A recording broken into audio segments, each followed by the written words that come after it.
उम्मीद करता हूँ आप सब लोग बखैर आफियत होंगे और जहाँ भी होंगे अपने अहले खाना समेत खुश भी होंगे और महफूज भी।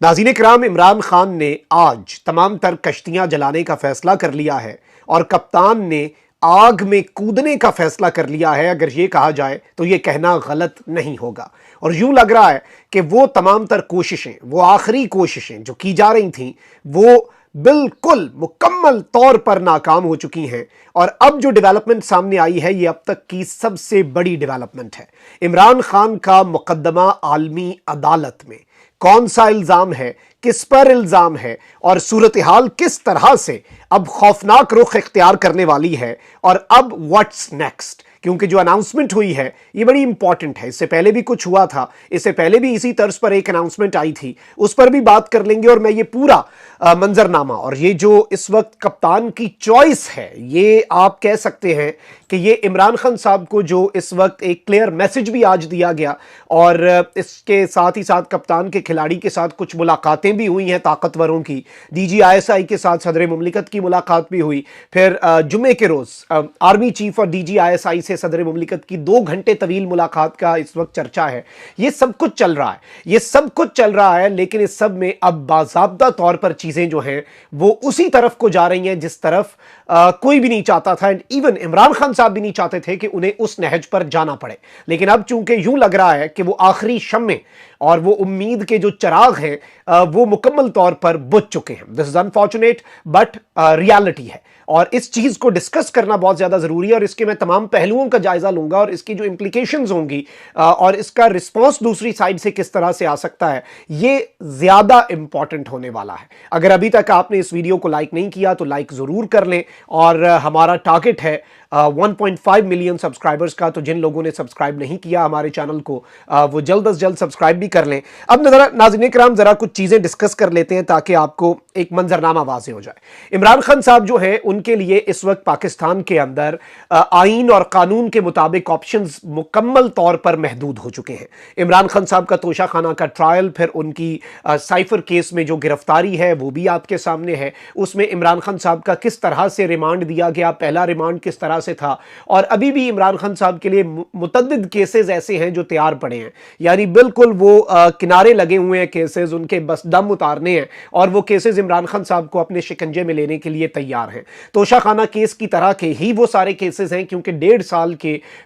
पूरे निजाम के इमरान खान के खिलाफ होने के बावजूद आप ये देखें कि अगर यही पीछे बचा है तो फिर तो वैसे ही सुलह कर लेनी चाहिए, लेकिन समझ नहीं आ रही। अब इमरान खान साहब जो है उनके हवाले से लेटेस्ट हमने 2-3 डेवलपमेंट्स हमने सुनी कि एक तो पाकिस्तान तहरीक इंसाफ की जो सेकंड टियर लीडरशिप है, क्योंकि टॉप लेवल की लीडरशिप चेयरमैन, वाइस चेयरमैन और प्रेसिडेंट परवेज इलाही साहब, इमरान खान साहब और शाह महमूद कुरैशी साहब, वो सब बिहाइंड द बार्स हैं। तो इस वक्त जो सेकंड टियर लीडरशिप है वो ताकतवरों के साथ अपने मामला ठीक करने और वो जो एक कम्युनिकेशन गैप है उसे ठीक करने की कोशिश कर रही थी। अब एक जानिब ये भी खबर आई थी और इसके साथ ही साथ सदर मुमलिकत डॉक्टर आरिफ अलवी इस वक्त कप्तान के एक ऐसे खिलाड़ी हैं जो जाते जाते आप कह लें कि मुकम्मल तौर पे एग्रेसिव अंदाज में अपनी इनिंग्स खेलना चाह रहे हैं। और सदर मुमलिकत ने जो सरप्राइज दिया ऑफिशियल सीक्रेट एक्ट की अमेंडमेंट पर और आर्मी एक्ट की अमेंडमेंट पर, वो सरप्राइज सबके सामने है। उसके बाद खबर आई कि DGISI lieutenant general Nadeem Anjum से आर्मी चीफ से सदर मुमलिकत की commander in chief of the armed forces जो हैं उनकी अहम तरीन मुलाकात हुई और वो मुलाकात अपेरेंटली कोई आप कह लें कि फ्रूटफुल नहीं रही, क्योंकि उस मुलाकात के 1 घंटे बाद सदर मुमलिकत ने चीफ इलेक्शन कमिश्नर को खत लिख के कहा कि 90 दिन में इंतखाबात करवाने हैं, आए डिस्कस करते हैं। अब उस सारे मामले के ऊपर जुमे के रोज जुमे से पहले 2 घंटे की मुलाकात का चर्चा है आर्मी चीफ और DGISI से सदर मुमलिकत डॉक्टर आरिफ अलवी की। अब एक जानिब ये सब कुछ हो रहा है और सदर मुमलिकत की तरफ से एक्सपेक्टेड है कि he can give a date for the elections and that could be 4, 5, 6, 7 और 8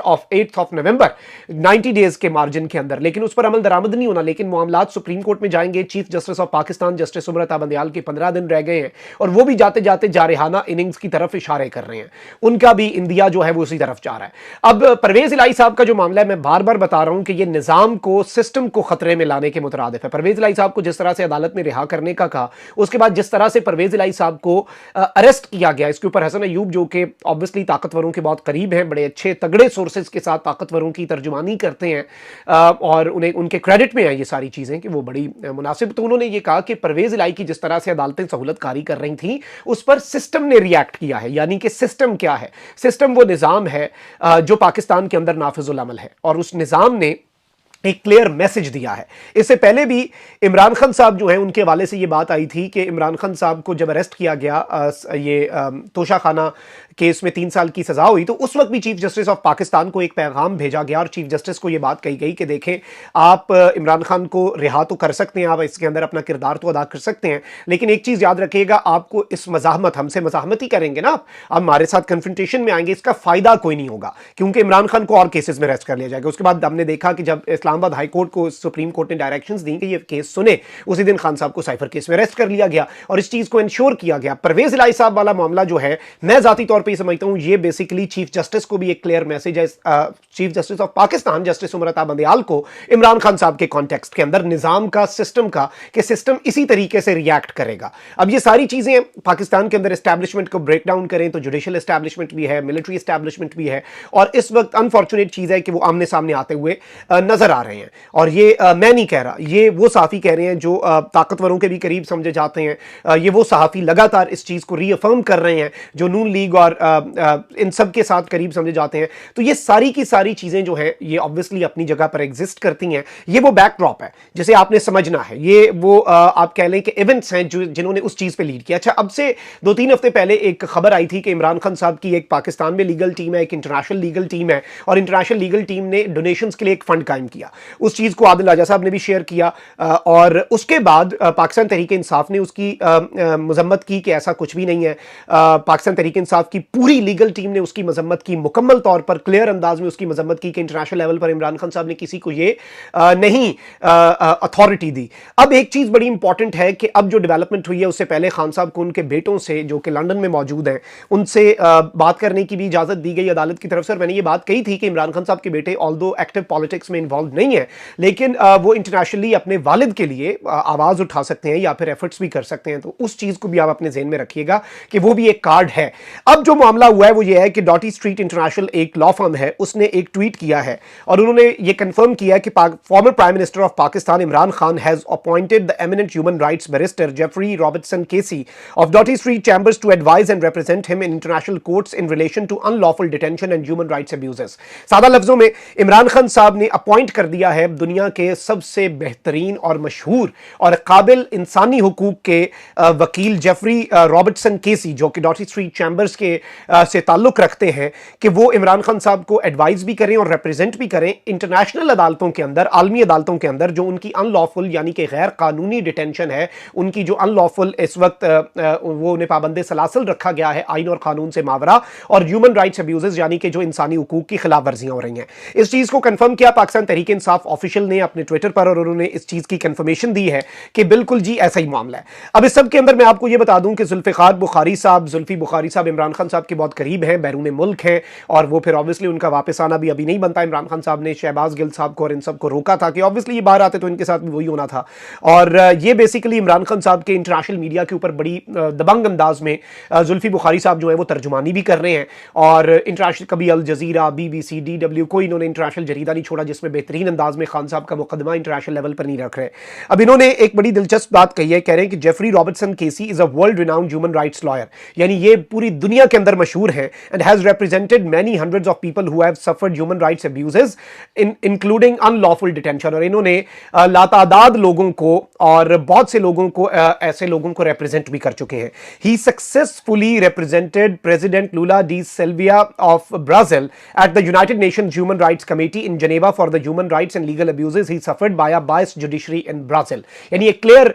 इसके अंदर आप कह लें कि इनका ये एक एक्सपीरियंस है कि ब्राजील जो है उसके सदर जो थे, उन्हें जो वहां की जुडिशरी जो कि बायस्ड हो चुकी थी, वहां की अदलिया ने जो सजाएं दी और लीगली उन्हें अब्यूज किया गया जुडिशियल लेवल पर, और उनके साथ जो इंसानी हुकूक की खिलाफ वर्जियां हुई उन्हें इन्होंने अक़वाम मुत्तहिदा की जो इंसानी हुकूक की कमेटी जनेवा स्विट्जरलैंड में बैठती है वहां पर सक्सेसफुली रिप्रेजेंट किया। He enjoys a distinguished career as a trial and appellate counsel and international जज and author of leading books on struggle for human rights and global justice. यानी उन्होंने कहा कि इनका एक बहुत लंबा करियर है और ये ये काउंसिल भी रहे हैं, इंटरनेशनल जज भी रहे हैं और टॉप लेवल की जो दुनिया के अंदर कुतुब हैं इंसानी हुकूक पर और आलमी इंसाफ पर, ग्लोबल जस्टिस सिस्टम पर, उसके अंदर। और इंशाल्लाह soon the justices injustices will be expose, यानी अब ये बुरे तरीके से जो इनजस्टिस किए जा रहे हैं वो इमरान खान साहब के खिलाफ वो एक्सपोज हो जाएंगे। और इस सब के अंदर इंतजार हुसैन पंजोता साहब ने भी कहा है कि now this is official engagement, best of luck, यानी this is something which is official और उन्होंने इसके ऊपर बेस्ट ऑफ लक कहा है। I personally think this is one of the biggest developments as of yet, and obviously unlawfully Pakistan के अंदर जो एक निजाम है उस निजाम के अंदर और सिस्टम जो कि रिएक्ट करता है उस सिस्टम से एक तो ये इस चीज से वाज़ेह हो जाता है कि इमरान खान साहब की अगर कोई बैकएंड पे कोशिशें चल रही थी पीटीआई की, आज आप समझ लें कि उनमें नाकामी हुई है, उन्हें ब्रेक लग गई है और अब कश्तियां जलाने का फैसला किया। This was I personally think कि इमरान खान साहब के लिए अभी तक के पॉलिटिकल डिसीजंस में पिछले चंद सालों में ये अब तक का सबसे बड़ा डिसीजन होगा कि उनके साथ जो हो रहा है, यानी उन्हें एक चीज का यकीन हो चुका है और ये बहुत से लोग कहते भी हैं जो सिस्टम को जानते हैं, जो सिस्टम रिएक्ट कर जाता है और जो सिस्टम गुस्सा कर जाता है वो इस सिस्टम को जानते हैं और वे ये बात बार बार करते आए हैं कि जी इमरान खान साहब जो हैं वो 1 साल तक कम से कम अंदर रहेंगे और पीटीआई उस वक्त तक इलेक्शंस भी नहीं होंगे जब तक पीटीआई को मुकम्मल तौर पर पाकिस्तान के बैलेट पेपर के ऊपर से मिटा दिया नहीं जाता, खत्म नहीं कर दिया जाता। तो ये सारी की सारी चीजें ऑब्वियसली खान साहब को इसका गालिबन इदराक है, लेकिन आई थिंक असूलन तो यही था कि मुल्क के अंदर इंसाफ हो, अभी भी वक्त है और मुल्क के अंदर मामलात आइन और कानून के मुताबिक चलें, रूल ऑफ लॉ हो और मामलात घर के बाहर ना जाएं। लेकिन ये जो इंटरनेशनली अब एक बहुत बड़ा स्टेप है इमरान खान साहब की तरफ से और ऑब्वियसली उन्होंने कुछ सोच समझ कर ये स्टेप लिया होगा, आने वाले दिनों में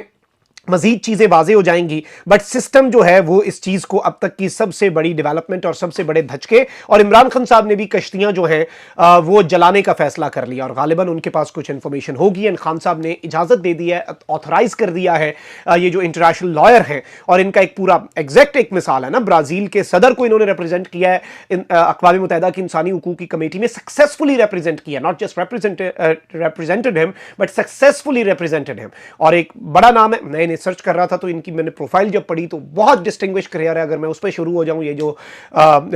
वो है जेफरी रॉबर्टसन केसी, तो इनका एक बहुत बड़ा करियर है, बड़ा लंबा एक डिस्टिंग्विश करियर है और